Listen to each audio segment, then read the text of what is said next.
Captain Marcus stood motionless before the massive viewing screen of the research vessel Stellar Seeker, his four eyes fixed on the tiny blue planet that had caught their attention. The ship's sensors had detected something unusual, waves of information flooding out into space, carrying with them glimpses into a civilization unlike anything they had ever encountered. "Play it again," he ordered, his voice steady despite his growing uneasiness.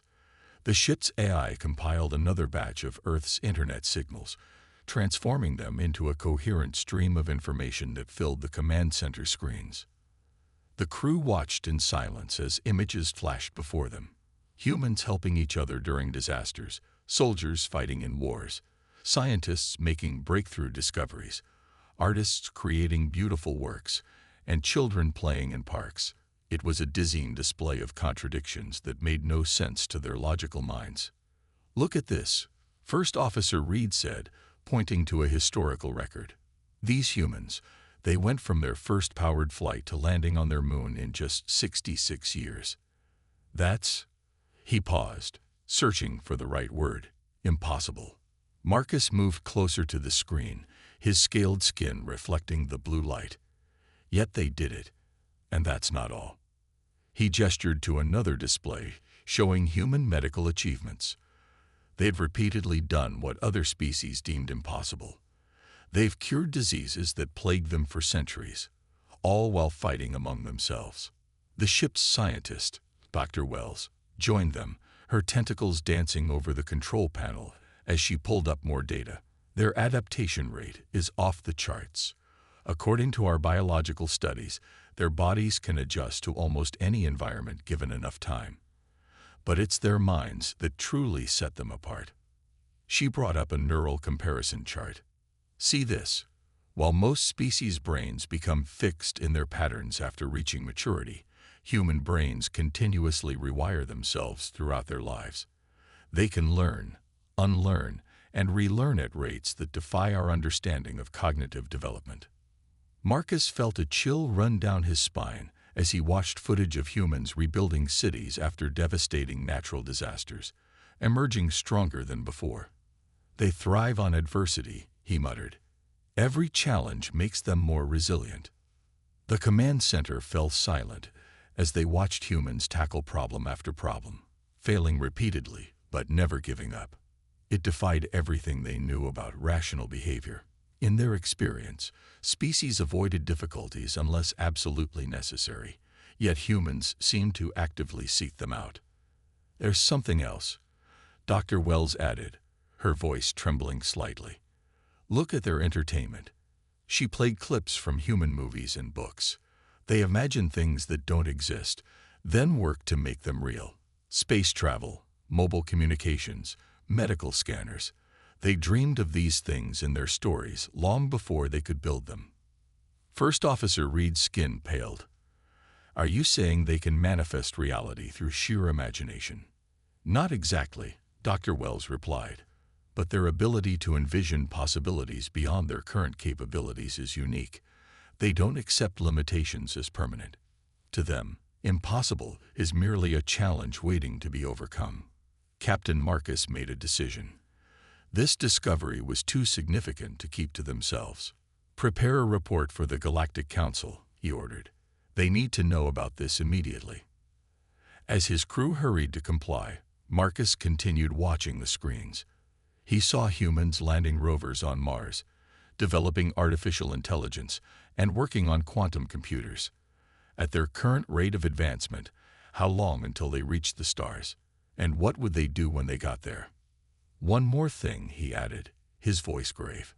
"Mark this species as Class X potential. They're not just another emerging civilization. They're something we've never encountered before, and we need to be prepared." As the Stellar Seeker prepared to depart Earth's solar system, Marcus took one last look at the blue planet. In all his years of exploration, he'd never felt such a mix of hope and fear. Humanity was either going to be the galaxy's greatest ally or its worst nightmare, and he couldn't decide which possibility frightened him more. The fate of the galaxy might very well depend on how they handled this discovery. As they jumped into hyperspace, Marcus could only hope the council would make the right decision about humanity before humanity made its own decisions about the rest of the universe. The Great Hall of the Galactic Council buzzed with nervous energy as representatives from 1,000 worlds gathered for an emergency session. The massive crystal dome above them reflected the light of 3 moons, casting shifting shadows across worried faces of all shapes and sizes. High Counselor James, a name chosen for diplomatic records, tapped his ceremonial staff against the floating platform, bringing the chamber to silence. The holographic display in the center of the hall sprang to life, showing Earth from various angles. "What you're about to see," he announced, his translator converting his clicks and whistles into standard galactic speech, "has caused great concern among our observers." The display shifted to show human technological progress over the past century. A ripple of murmurs spread through the assembly as they watched humans progress from basic radio to quantum computing in what seemed like the blink of an eye. For species that took thousands of years to make similar advances, it was both fascinating and terrifying. "That's not natural progress," called out Representative Alex from the Rigid Logic Alliance, their crystalline form vibrating with anxiety. "We've studied every known civilization's development patterns. They all follow predictable curves. But these humans," they gestured at the display with a crystalline appendage, "they're making cognitive leaps that defy explanation." A hologram shifted to show human responses to various crises: floods, earthquakes, pandemics. Each disaster was met with not just survival, but innovation. Where other species might take generations to recover, humans bounced back stronger, often within years. "Look at this," Dr. Wells said, stepping forward to address the council. After her discovery mission, she had been appointed chief researcher on human studies. When faced with their first global pandemic in the modern era, they developed a vaccine in less than a year. Our predictive model said it should have taken them at least a decade. The display showed humans working together across continents, sharing data, and racing against time. "But it's not just their speed that's concerning," she continued. "It's their method. They try things that shouldn't work, and somehow they'd make them work anyway." Another representative, their body a swirl of colored gases contained in a protective suit, moved forward. "We've been monitoring their quantum physics research. Last week, a group of their students solved a problem our best minds have struggled with for centuries. They did it while eating something called pizza and making jokes." The council chamber erupted in concerned chatter. High Counselor James had to tap his staff several times to restore order. "There's more," Dr. Wells added grimly. "We've detected signs they're on the verge of discovering faster than light travel. Our models predicted they wouldn't reach this stage for at least another 1,000 years. They're not following any known pattern of technological development." A hologram appeared showing human children playing with complex puzzles, then teenagers programming advanced AI systems, and adults theorizing about concepts that many alien species found incomprehensible. "Every generation of humans is more adaptable than the last," Dr. Wells explained. "They don't just learn. They learn how to learn better.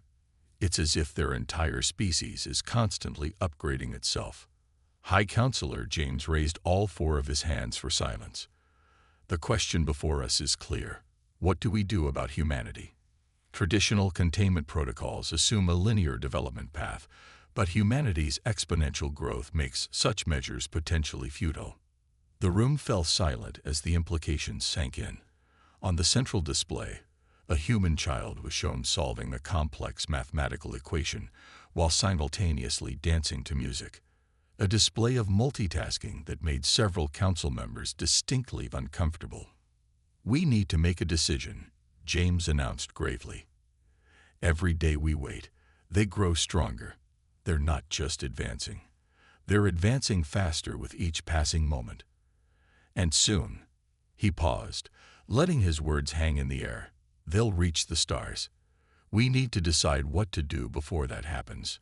The council chamber erupted in urgent discussions as the display continued showing humanity's relentless march forward. In the corner, Dr. Wells watched the faces of her fellow council members and wondered if they truly understood what they were dealing with. Humanity wasn't just another emerging civilization. It was an entirely new kind of power emerging in the galaxy. The dark meeting chamber deep within the Galactic Council's testing facility hummed with energy as 5 senior counselors gathered around a glowing table. Their forms cast long shadows on the walls as they reviewed the final details of their plan to test humanity's true capabilities. "Everything is in place," announced Director Mike, his scaled fingers moving across the holographic controls. "We've selected 3 levels of challenges to assess human resilience. If any species can be broken, this series of tests will do it." The first test began quietly. Strange weather patterns emerged across Earth. Storms grew stronger, droughts lasted longer, and floods threatened coastal cities. The aliens watched, expecting panic and collapse. Instead, they witnessed something extraordinary. Humans didn't just survive. They adapted. Cities built massive seawalls. Engineers developed new weather prediction systems. Farmers created drought-resistant crops. Every challenge meant to break them became a catalyst for innovation. "Impossible," muttered Council Member Ray, his crystalline form flickering with disbelief. "They're supposed to be fighting each other for resources. Instead, they're sharing solutions across borders." Director Mike nodded grimly. "Initiate Phase 2. The second wave of tests targeted technology. Mysterious power failures struck major cities. Communication satellites experienced unexplained malfunctions. Computer systems faced strange errors that defied normal solutions. The aliens expected chaos. They got innovation instead. Look at this," Dr. Wells pointed to a live feed. "They're not just fixing the problems. They're building better systems. They've developed new power grids that are more efficient than their old ones. They're creating backup systems we didn't even think were possible at their technology level." In New York, engineers developed self-healing power networks. In Tokyo, they created new communication systems that didn't rely on satellites. Every failure they faced led to a stronger solution. "Their response time is unprecedented," observed another counselor, watching as humans adapted to each new challenge within days or weeks instead of the expected years. "It's as if they thrive on problems." The final test was the most severe. A series of carefully engineered resource shortages struck different regions simultaneously. Food production faced mysterious difficulties. Fuel became scarce. Key materials for technology vanished from supply chains. The council waited for civilization to crack under the pressure. Instead, they watched in amazement as humanity displayed its most terrifying trait yet: unprecedented global cooperation. Countries that were historic enemies began sharing resources. Scientists worldwide collaborated on solutions. People adapted their lifestyles, created new technologies, and found ways to do more with less. "They turned every single one of our attacks into an opportunity," Dr. Wells said, her voice filled with a mixture of fear and admiration. "Look at these statistics. Global cooperation is at an all-time high. Scientific breakthroughs are happening daily. They're not just surviving our tests. They're using them to become stronger." The observation screens showed countless examples of human resilience. A community in Africa developed new solar technology during the power crisis. South American researchers created artificial food production methods during the resource shortage. European scientists found ways to recycle materials nobody had ever recycled before. Director Mike slumped in his chair, his scales dulled with stress. This test was supposed to identify their weaknesses. Instead, it's revealed that what we thought were weaknesses are actually their greatest strengths. Their chaos isn't a flaw. It's a feature. Their struggles don't break them. They transform them. The chamber fell silent as the implications became clear. The Council had hoped to find a way to contain humanity's potential threat to galactic stability. Instead, they had inadvertently helped humans become even more formidable. "We need to end the tests," Dr. Wells said firmly. "Every challenge we create is like sending them to a training ground. We're not weakening them. We're teaching them to be stronger. As the council members watched the screens showing humanity's continued adaptation and growth, a chilling realization settled over the room. They hadn't been testing humanity. Humanity had been testing them. Dr. Wells stood in her private research lab aboard the galactic science vessel Truth Seeker, surrounded by holographic displays showing human brain scans. After the failed tests, she had dedicated herself to understanding what made humans different from every other known species in the galaxy. "Computer, run the comparison again," she ordered, her tentacles moving gracefully across the control panel. The air filled with spinning DNA helixes and neural pathway maps from various species across the galaxy. Something caught her eye. "Stop. Go back to the stress response patterns." The display zoomed in on a sequence showing how different species' brains reacted to challenges. Every other species showed similar patterns. Their brains followed fixed pathways, learned responses developed over millions of years of evolution. But human brains, they're not just adapting, she whispered. They're completely rewiring themselves. The doors slid open as Captain Marcus entered the lab. "Doctor, the council is demanding answers about." He stopped, staring at the displays. "What are we looking at?" Dr. Wells could barely contain her excitement. "The truth about humanity's power. Look here." She pointed to a series of brain scans. When other species face a problem, they rely on existing solutions. Their brains follow the same neural pathways they've always used. But humans. She brought up a human brain scan. Their neurons form new connections constantly. Every challenge they face literally changes their brain structure. They don't just learn new solutions, they learn new ways of learning. Marcus moved closer to the display. "Are you saying their brains evolve in real time?" "Not just their brains." Dr. Wells switched to a different display, showing human genetic data. "Their entire biology is uniquely adaptable. Most species specialize. They evolve to fit specific environmental niches. Humans are different. They're generalists taken to an extreme we've never seen before." The displays showed humans living in every environment on Earth: frozen tundra, burning deserts, dense cities, remote wilderness. They can survive almost anywhere because their bodies and minds adapt to whatever conditions they face, and they pass these adaptations on to their children faster than any natural evolution we've ever studied. Marcus watched as the display showed human technological advancement alongside their biological adaptation. "But how is this possible? Every other species we've encountered follows predictable evolutionary patterns." "That's just it," Dr. Wells replied, pulling up more data. "Humans didn't evolve to be good at any one thing. They evolved to be good at becoming good at things. Their greatest adaptation is adaptability itself." She showed him a simulation of human problem-solving compared to other species. When others hit a wall, they stop. When humans hit a wall, they imagine what's on the other side, then figure out how to get there. Their creativity isn't just artistic, it's a survival mechanism. The captain's scales paled as he understood the implications. "So when we tested them, we gave them more opportunities to adapt," Dr. Wells finished. "Every challenge makes them stronger, because that's literally how they're designed to work. They don't just survive problems, they transform themselves through them." New data flowed across the screens: human medical records, sports achievements, scientific breakthroughs. "Look at their history," Dr. Wells continued. "They've cured diseases that should have wiped them out. They've broken physical limitations that should have been impossible to overcome. They've solved mathematical problems that our best computers struggle with."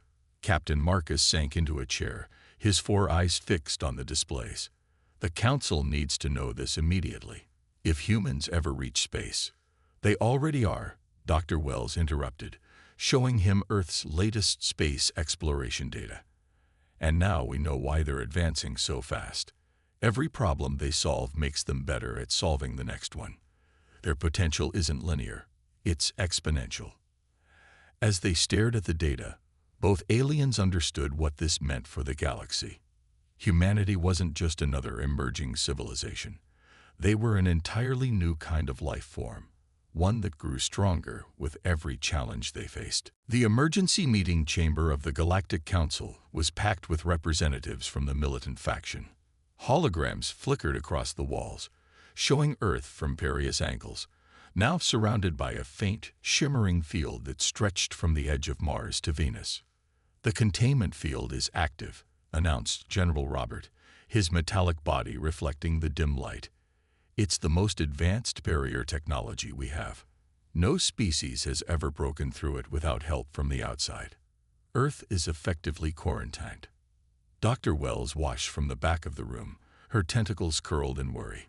She had argued against this plan, but the militant faction had overruled her. Now they were attempting to cage humanity like some dangerous animal, and she feared the consequences. On the main screen, Earth's scientists could be seen detecting the first effects of the field. Strange readings appeared on their instruments. Satellite communications experienced unusual delays. Space probes encountered mysterious resistance. "They've noticed it already," one of the council members noted, surprise in their voice. "That was faster than expected." "It doesn't matter," General Robert replied confidently. "They can't possibly understand what they're dealing with. This technology took us millennia to develop." Dr. Wells moved forward. "You don't understand. Look at how they're responding." The screen showed humans around the world sharing data, forming theories, conducting experiments. Instead of panic, there was curiosity. Instead of fear, there was determination. Scientists who normally competed were now collaborating, driven by the mystery of the barrier. "They're treating it like a puzzle," Captain Marcus observed from his position near the door, "just like they do with everything else." 3 months passed. The council watched as humans developed new instruments to study the field. They created theories about its nature that came frighteningly close to the truth. They designed experiments that no one had thought possible at their technology level. "Impossible," General Robert muttered, watching as human scientists began to understand principles that should have been centuries beyond them. "They can't be learning this quickly." 6 months passed. The humans had mapped the field's structure. They had identified its weak points. They had begun developing technologies specifically designed to interact with it. "We need to strengthen the field," someone suggested nervously. "We can't," Dr. Wells replied. "They're already learning to manipulate its basic properties. Any changes we make, they'll study and understand those too." 9 months in, the first crack appeared in the containment field. It was tiny, barely noticeable, but it represented something unprecedented. Humans had found a way to disrupt technology that had contained far more advanced civilizations. "How?" General Robert demanded, his metallic frame vibrating with stress. "How are they doing this?" Dr. Wells gestured to the screens showing human research facilities. "Look at their approach. They're not just trying to break through the field. They're learning about entirely new branches of physics from studying it. They're turning our containment attempt into a teaching tool." 12 months after the field went up, the humans made their move. They didn't just break through one point, they shattered the entire containment field simultaneously. The barrier that had taken the Council's best minds millennia to develop was defeated in just one Earth year. As alarms blared through the Council chamber, Dr. Wells watched the humans celebrating their achievement. They had no idea they'd just defeated the most advanced containment technology in the galaxy. To them, it had just been an interesting scientific challenge. "We didn't just fail to contain them," she announced to the stunned council members. "We gave them a crash course in advanced field theory. They now understand principles that took us thousands of years to discover." The implications hit everyone in the room like a physical force. Their attempt to contain humanity had backfired spectacularly. Instead of limiting human advancement, they had accidentally accelerated it. Dr. Tom stood in front of the Young Scientists' Council, his presentation screens floating behind him in the circular chamber.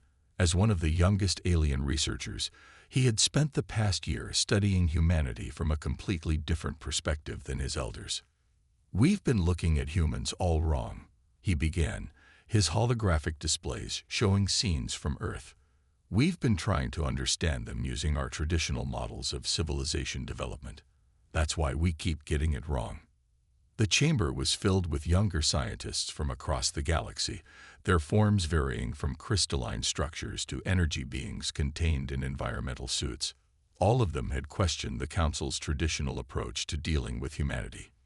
"Look at this," Dr. Tom continued, displaying a human child learning to walk. "They fall down. They get up. They fall again. They get up again. Most species would give up after a few failures, but humans." He played a montage of human attempts and failures across various fields, each followed by eventual success. "They don't just accept failure as a natural part of learning," he explained. "They expect it. They plan for it. They use it." Another screen showed humans playing games, from simple children's toys to complex virtual simulations. "See what they're doing. They're not just playing. They're practicing failure in safe environments. They deliberately create challenges for themselves, even when they don't have to." Dr. Wells, who had joined the younger generation's research efforts after the containment disaster, stepped forward. "Show them the creativity studies, Tom." He nodded, bringing up new displays. "This is where it gets really interesting. Most species imagine things that could be based on things that are. Humans imagine things that couldn't be, then figure out how to make them real." The screen showed human science fiction stories throughout history, followed by the real technologies they inspired. "They dreamed of flying before they had wings," Tom continued. "They imagined speaking across vast distances before they had phones. They wrote about space travel before they had rockets." A young crystalline scientist raised an appendage. "But how is this possible? How can they imagine things that don't exist?" "Because their minds aren't limited by what they know is possible," Dr. Tom replied.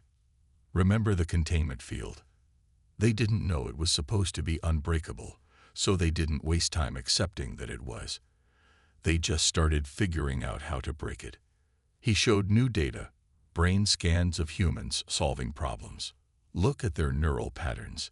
When faced with something new, they don't just access stored knowledge. They create entirely new mental pathways. Their imagination isn't just for entertainment. It's a problem-solving tool." The displays shifted to show humans helping each other, teaching each other, sharing knowledge across global networks. And here's the most important part: they multiply their potential through cooperation. Every human who solves a problem shares the solution, making all of them stronger. Dr. Wells added, "They don't just pass on what they learn. They pass on better ways of learning. Each generation starts with more tools than the last, not just for solving problems, but for finding new ways to solve problems." The chamber filled with excited discussion as the younger scientists began to understand. Humanity wasn't a threat to be contained. They were an entirely new kind of possibility. "Here's what we've discovered," Dr. Tom concluded, showing a final series of images. "Humanity's greatest strength isn't their technology, or their adaptability, or even their determination. It's their ability to imagine things that have never existed, believe those things are possible, and then make them real." He looked around the chamber at his fellow young scientists. "We've been trying to predict what humans will do by looking at what they've done. But that's impossible, because humans aren't limited by what's been done before. They're only limited by what they can imagine." The room fell silent as the implications sank in.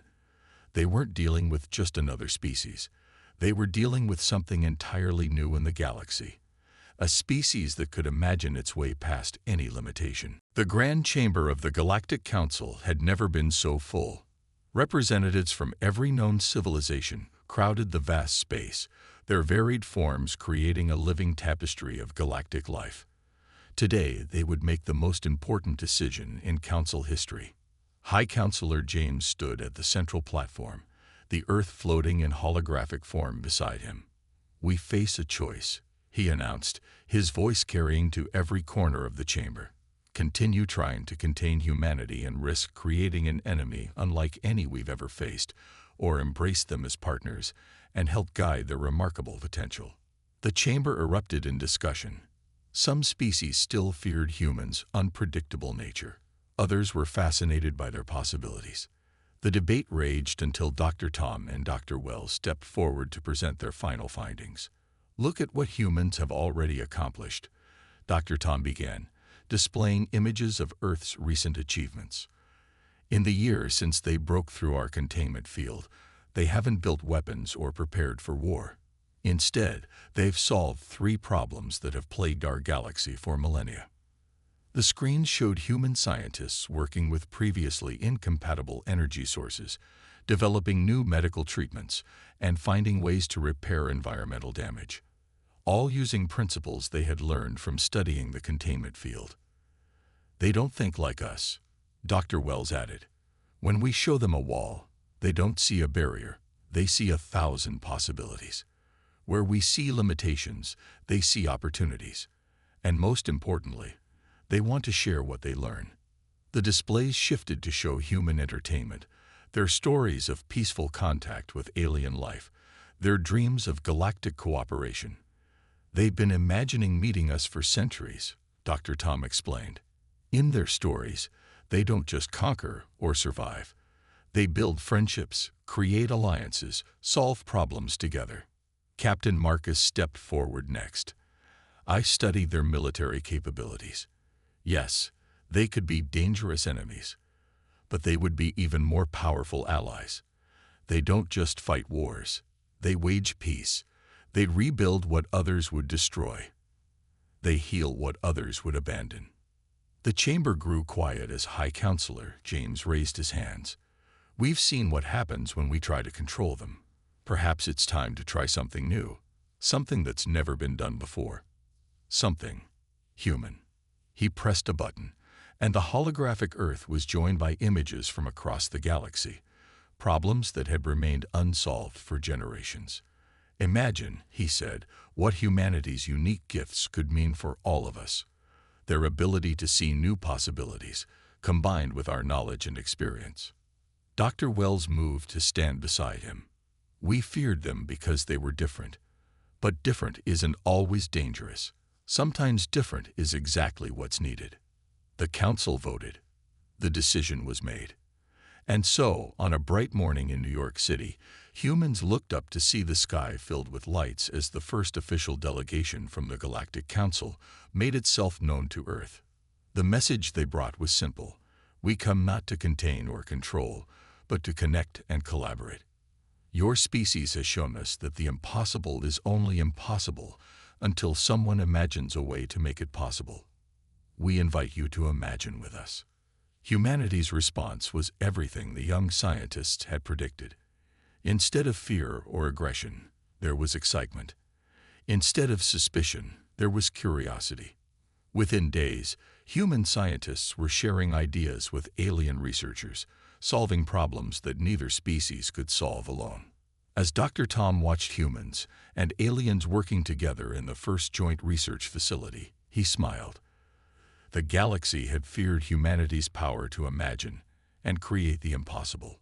Now, that same power was building bridges between civilizations, solving ancient problems, and opening doors to possibilities that no one, human or alien, had ever imagined before. The force that the universe had feared became the power that would transform it. Humanity's greatest strength wasn't their ability to fight or survive. It was their ability to dream of a better future and make it real. And now, they weren't dreaming alone.